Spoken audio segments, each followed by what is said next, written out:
Good morning students. आप सबको मकर संक्रांति की ढेर सारी शुभकामनाएं। भगवान से प्रार्थना है कि सूर्य के उत्तरायण होते ही उत्तरी गोलार्ध में उनकी रोशनी पड़ते ही आप सब में भी दुगनी ऊर्जा का संचार हो और दुगना मेहनत करें, राष्ट्र निर्माण में एक बड़ा योगदान दें। आइए हम लोग आज प्रकाश के अपवर्तन चैप्टर पढ़ रहे थे, उसका पार्ट 2 करते हैं। इसमें अगला टॉपिक हम लोग को पढ़ना था अपवर्तनांक, रिफ्रैक्टिव इंडेक्स। हम लोग प्रकाश के अपवर्तन के 2 नियम को पढ़ चुके थे, जिसमें दूसरा नियम में हल्का सा चर्चा आया था अपवर्तनांक का, तो उसी को आज हम लोग डिटेल करेंगे कि अपवर्तनांक क्या होता है। अपवर्तनांक को समझने के लिए फिर से हम अपवर्तन की घटना को दोहराते हैं। क्या होता था अपवर्तन? कि जब प्रकाश एक माध्यम से दूसरे माध्यम में प्रवेश करती थी तो सीधे नहीं जाकर के थोड़ा मुड़ जाती थी। ये माध्यम 1 है, ये माध्यम 2 है। जब प्रकाश की किरण इस माध्यम से इस माध्यम में प्रवेश की तो थोड़ा मुड़ गई। इसी घटना को हम लोग अपवर्तन कह रहे थे। अपवर्तनांक को देखिए हम लोग 3 तरीके से निकाल सकते हैं। एक एक करके हम तीनों तरीकों की चर्चा करेंगे। थोड़ा लेंदी टॉपिक है, इसको आराम से हम लोग समझेंगे। सबसे पहला जो तरीका है अपवर्तनांक को निकालने का, ये 2 माध्यम है। दोनों माध्यमों में प्रकाश के वेगों की तुलना करके हम लोग अपवर्तनांक निकालेंगे, प्रकाश के वेगों की तुलना करके। तो आइए पहले तरीके पर हम लोग चलते हैं।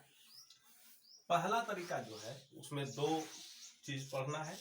अपवर्तनांक को 2 तरह से व्यक्त किया जाता है। एक निरपेक्ष अपवर्तनांक, निरपेक्ष अपवर्तनांक,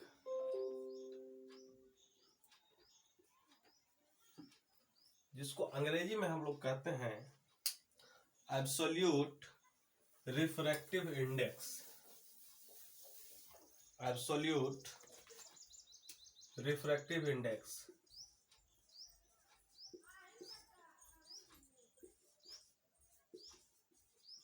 रिफ्रैक्टिव इंडेक्स, एब्सोल्यूट निरपेक्ष अपवर्तनांक, एब्सोल्यूट रिफ्रैक्टिव इंडेक्स। कैसे हम लोग निकालेंगे भाई निरपेक्ष अपवर्तनांक? निरपेक्ष अपवर्तनांक को निकालने के लिए, किसी भी माध्यम का निरपेक्ष अपवर्तनांक निकालने के लिए 2 माध्यम होता है। उसमें पहला माध्यम हवा होता है, तय है ये। पहला माध्यम क्या होगा? हवा। और दूसरा माध्यम जो होगा नीचे, वो कोई अन्य माध्यम हो सकता है, पानी हो सकता है, कांच हो सकता है, कुछ भी दूसरा पारदर्शी माध्यम हो सकता है। हम लोग मान लीजिए हमको पानी का या कांच का निरपेक्ष अपवर्तनांक निकालना। चलिए पहले पानी का निकालते हैं।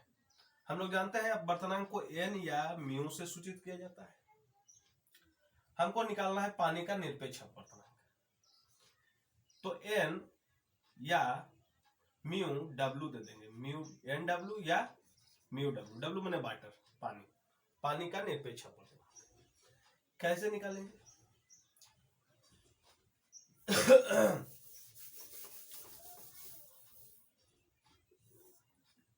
तो इसके लिए हम क्या करेंगे? हवा में प्रकाश का वेग लेंगे। हवा में प्रकाश का वेग, और उसमें भाग दे देंगे, पानी का निकालना है ना, तो पानी में प्रकाश के वेग से, पानी में प्रकाश का वेग, हवा में प्रकाश का वेग बटा पानी में प्रकाश का वेग, तो ये क्या निकल जाएगा? पानी का निरपेक्ष अपवर्तनांक। इसी तरह से अगर हमको कांच का निरपेक्ष अपवर्तनांक निकालना है, तो कांच माने ग्लास, तो म्यू जी से उसको सूचित कर देंगे। और निकालेंगे कैसे? हवा में प्रकाश का वेग, पहला माध्यम तय है, हवा ही रहना है। 2 माध्यम है तो ऊपर पहला माध्यम कौन रहना है? हवा। नीचे जिसका निकालना है वो रहेगा। जैसे निकालना है नीचे कांच का, तो नीचे कांच रहेगा। निकालेंगे कैसे? हवा में प्रकाश का वेग बटे कांच में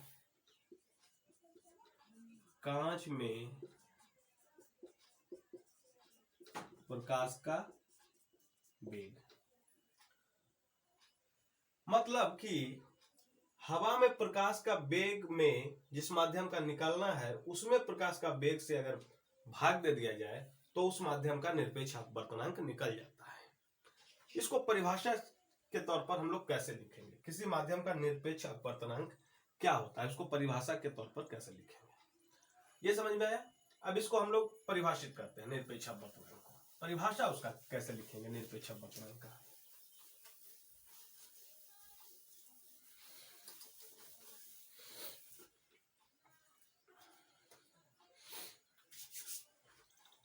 लिखेंगे हवा में प्रकाश का वेग तथा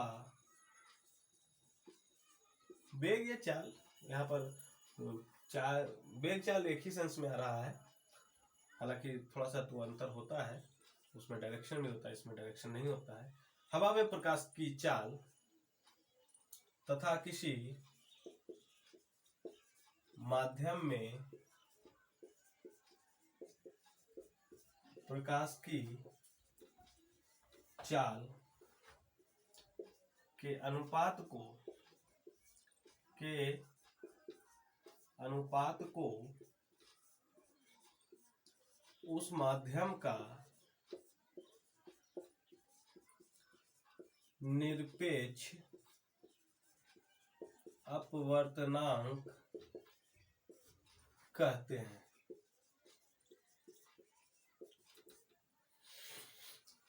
देखिए वही बात लिखे हैं परिभाषा में भी कि हवा में प्रकाश की चाल तथा किसी माध्यम में प्रकाश की चाल के अनुपात को, हवा में प्रकाश की चाल और किसी माध्यम में जिस माध्यम का निकलना है उसमें प्रकाश की चाल के अनुपात को हम लोग क्या कहते हैं, उस माध्यम का निरपेक्ष अपवर्तनांक।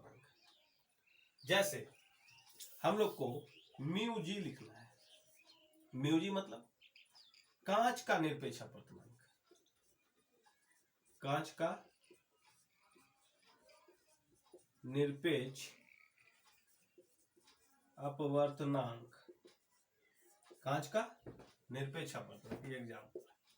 तो क्या होगा भाई, हवा में प्रकाश का वेग, हवा में प्रकाश की चाल या वेग जो भी कहिए, बटा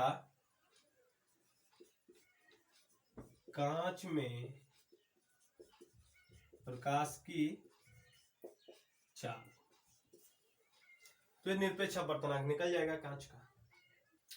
अगर हम लोग निकालें तो हवा में प्रकाश का वेग कितना आता है भाई, 3 × 10⁸ मीटर पर सेकेंड। कांच में प्रकाश का वेग क्या होता है, 2 × 10⁸ मीटर पर सेकेंड। ये 10⁸ कट जाएगा, मीटर पर सेकेंड कट जाएगा, 3/2 आ जाएगा, 3/2 का मतलब है 1.5 आ जाएगा। तो देख रहे हैं ये सेम क्वांटिटी को भाग दिया जाता है, हवा में प्रकाश की चाल 4 मीटर प्रति सेकंड में, यहाँ भी है, नीचे भी मीटर प्रति सेकंड है, कट जाता है, कोई मात्रक नहीं आता है। तो इसका अर्थ यह हुआ अपवर्तनांक जो है मात्रक विहीन राशि है, उसका कोई मात्रक नहीं होता है, बस वो दो माध्यमों में प्रकाश की चाल का तुलनात्मक अध्ययन है। तो यहां पर हम निकालते हैं कांच का निरपेक्ष अपवर्तनांक। तो कांच का निरपेक्ष अपवर्तनांक हमारा आया है, दोनों को डिवाइड किए हैं, दोनों माध्यमों में प्रकाश की चाल को, तो आया है 3/2 यानी 1.5। तो कांच का निरपेक्ष अपवर्तनांक हो गया 1.5। इसके वास्तविक अर्थ को समझेंगे हम लोग कि कांच का निरपेक्ष अपवर्तनांक का मतलब क्या हुआ। तो देखिए यहां क्या हुआ, हमारा कांच का जो निरपेक्ष अपवर्तनांक आया है वो आया है म्यू जी इक्वल टू 1.5, कांच का निरपेक्ष अपवर्तनांक। और कांच का निरपेक्ष अपवर्तनांक को हम क्या लिखे थे, हवा में प्रकाश की वेग बटा कांच में प्रकाश की वेग। हवा में प्रकाश की वेग को हम लोग सी कहते हैं, सी से शुरू करते हैं। कांच में प्रकाश की वेग या चाल जो भी, उसको भी ग्लास है ना, तो VG से सूचित है 1.5। यहां से हम लोग लिख सकते हैं C is equal to VG into 1.5। मतलब इसका कहने का मतलब ये हुआ कि हवा में जो प्रकाश का वेग है वो कांच में जो प्रकाश का वेग है उसका 1.5 गुना है। हवा में प्रकाश का वेग कितना गुना है? कांच में प्रकाश के वेग से 1.5 गुना है। कांच में प्रकाश के वेग में 1.5 से गुना किए, 1.5 से गुना किए, तब हमको क्या मिला? हवा में प्रकाश का वेग। तो हवा में प्रकाश का वेग जो है कांच में प्रकाश के वेग का 1.5 गुना है। अपवर्तनांक किसी को कहता है? एक तुलनात्मक अध्ययन है, दो माध्यमों में प्रकाश के वेग का तुलनात्मक अध्ययन है। आई होप समझ में आ रहा होगा। बहुत ही डिफिकल्ट टॉपिक है 10th क्लास के बच्चों के लिए, फिर भी हम इसको एक इजी तरीके से समझाने की कोशिश कर रहे हैं। तो निरपेक्ष अपवर्तनांक समझ में आ गया। ये उसका डिफिनेशन है कि हवा में प्रकाश की चाल तथा किसी माध्यम में प्रकाश की चाल के अनुपात को उस माध्यम का क्या कहते हैं? निरपेक्ष अपवर्तनांक कहते हैं। निरपेक्ष अपवर्तनांक में पहला माध्यम कौन रहेगा? दो माध्यम रहेंगे, जिसमें पहला माध्यम हमेशा हवा ही रहेगा, नीचे जिसका निकलना है वो रहेगा। यानी हवा में प्रकाश का वेग या चाल जो है उसमें डिवाइड करते हैं दूसरे माध्यम में प्रकाश की वेग या चाल से। ठीक है, तो ये समझ गए निरपेक्ष अपवर्तनांक। आगे बढ़ते हैं हम लोग। अगर पहला माध्यम हवा नहीं हो, कोई दूसरा माध्यम हो, जैसे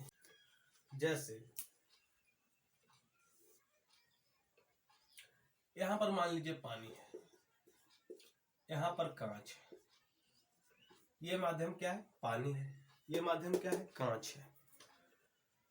अब कांच का हम लोग अपवर्तनांक निकालना चाहते हैं। ऊपर अगर हवा होता तो हवा के सापेक्ष अगर कांच का अपवर्तनांक निकालते तो हम उसको निरपेक्ष अपवर्तनांक कहते। लेकिन ऊपर क्या है? पानी है। हमको निकालना है पानी की तुलना में कांच में प्रकाश का वेग।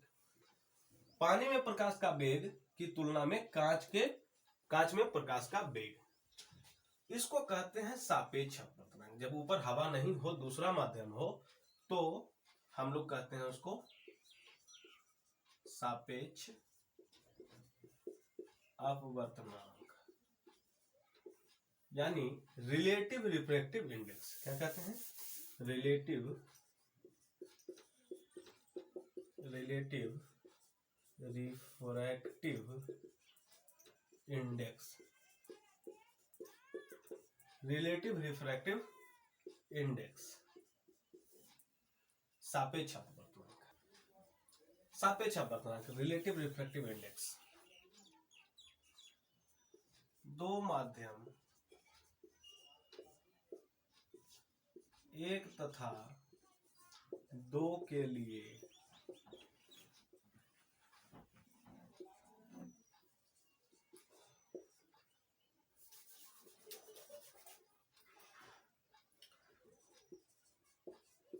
पहले माध्यम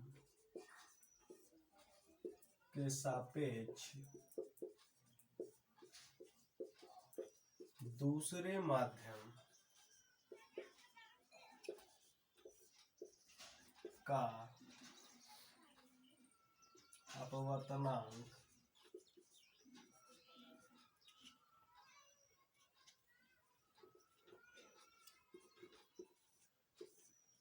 दो माध्यम एक तथा दो के लिए पहले माध्यम के सापेक्ष दूसरे माध्यम का अपवर्तनांक n/1 या इसी को n या म्यू भी कह सकते हैं, n या म्यू, n1/2 बराबर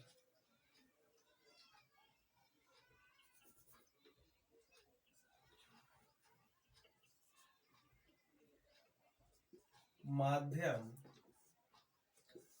एक में प्रकाश का वेग बटा माध्यम दो में प्रकाश का वेग। देखिए सापेक्ष अपवर्तनांक में क्या होता है, दो माध्यम होते हैं। इसमें पहला माध्यम हवा नहीं होता है, कुछ भी दूसरा हो सकता है हवा को छोड़ करके। जैसे मानिए कि यहाँ पानी है, यहाँ कांच है। पानी और कांच दो माध्यम है। हम लोग निकालना चाहते हैं कांच को ग्लास जी से सूचित कर रहे हैं और ये वाटर डब्ल्यू से। कांच का सापेक्ष अपवर्तनांक निकालना चाहते हैं। किसका? कांच का। किसके सापेक्ष? पानी के सापेक्ष। तो जिसका निकालना है उसको सटा करके लिखें, कांच का सापेक्ष अपवर्तनांक। तो इसको पढ़ेंगे कैसे? Refractive index of glass with respect to water. Hindi में कांच का पानी के सापेक्ष अपवर्तनांक। कांच का पानी के सापेक्ष अपवर्तनांक होगा क्या? जो देखिए साइड में रहेगा, बाद वाला रहेगा, उसमें प्रकाश का वेग पहले लिखेंगे। तो यहां पानी है तो पानी में प्रकाश का वेग, पानी में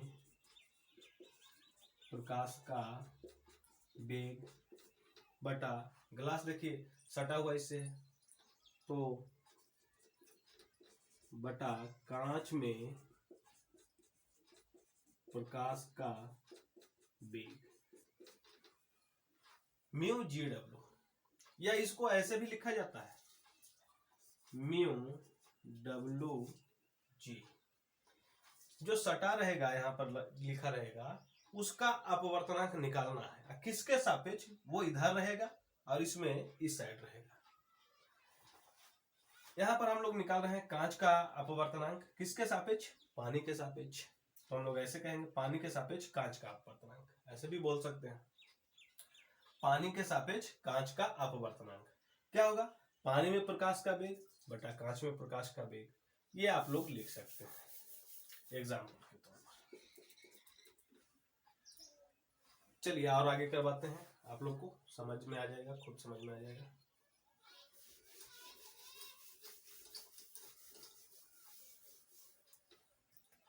देखिए यहां पर दो माध्यम है।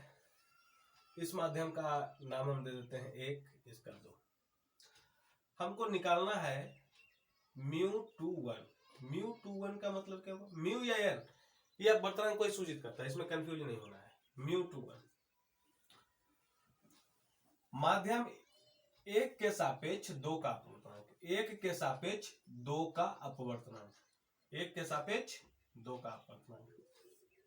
तो पहले किसमें प्रकाश का वेग लिखेंगे? माध्यम एक में प्रकाश का वेग, माध्यम एक में प्रकाश का वेग बटा माध्यम दो में प्रकाश का वेग। ये क्या निकल गया? माध्यम एक के सापेक्ष दो का अपवर्तनांक। यानी कि हवा को छोड़ करके कोई दो माध्यम रहे, उन दोनों माध्यमों में प्रकाश के वेग की तुलना की जाए तो उसको हम लोग कहते हैं सापेक्ष अपवर्तनांक। क्या कहते हैं? सापेक्ष। सापेक्ष मतलब होता ही है तुलनात्मक, तुलना किया गया है किसी से। तो दो माध्यमों में प्रकाश का वेग जो होगा उसकी अगर तुलना करेंगे, हवा छोड़ करके रहेगा, तो उसको कहेंगे सापेक्ष अपवर्तनांक। चलिए एक और आपसे करवाते हैं सापेक्ष अपवर्तनांक।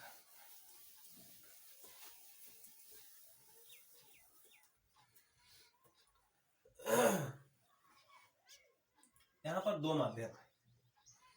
इस माध्यम का नाम है मान लीजिए एक्स, इस माध्यम का नाम है वाई। हमको म्यू एक्स वाई निकालना है। क्या लिखेंगे? म्यू एक्स वाई का मतलब क्या है? मतलब यह है इसका कि वाई के सापेक्ष एक्स का अपवर्तनांक, वाई के सापेक्ष एक्स का अपवर्तनांक। तो इसको लिखेंगे माध्यम वाई में प्रकाश की चाल, माध्यम वाई में प्रकाश की चाल